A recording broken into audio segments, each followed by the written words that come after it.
धारावी वाचवा, मुंबई वाचवा. आदित्य ठाकरे म्हणतात आणि ते ऐकायला बरोबरही वाटतं. पण मग एक प्रश्न विचारावासा वाटतो.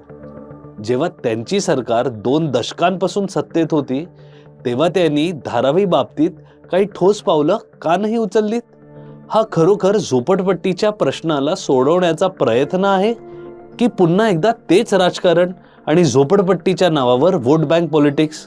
आपण खरंच कधी या झोपडपट्ट्यांपासून मुक्त होणार का? की अफोर्डेबल हाऊसिंग हे आणखीन एक अपूर्ण स्वप्नच राहणार? तुम्हाला सांगतो, इंग्लंडच्या एका फर्मचा रिपोर्ट आहे, नाईट फ्रँक्स अफोर्डेबिलिटी इंडेक्स.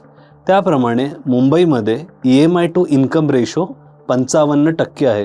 ह्याचा अर्थ तुम्ही तुमच्या उत्पन्नाचे 55% पैसे भरल्यावर तुम्ही EMI भरू शकता. 55%, 55%. न्यूयॉर्क, लंडन, टोकियो यापेक्षा सर्वात जास्त भाव आज मुंबईत आहेत. इतकी महाग घर विकत घेतल्यानंतर आपल्याकडे गार्डन्स नाही, ग्राउंड्स नाही, रस्ते नाही, काहीच नाही. का?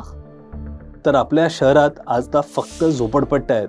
हो, मुंबईमध्ये 50% पेक्षा जास्त जी लँड आहे त्यात झोपडपट्ट्या आहेत. आज आपण हे बोलू शकतो की आपल्या शहरात झोपडपट्ट्या नाही, झोपडपट्ट्यांमध्ये आपण शहर बसवलंय. पण यात ब्लेम कोणाला करायचं? सरकार? नको. धर्माला करूया.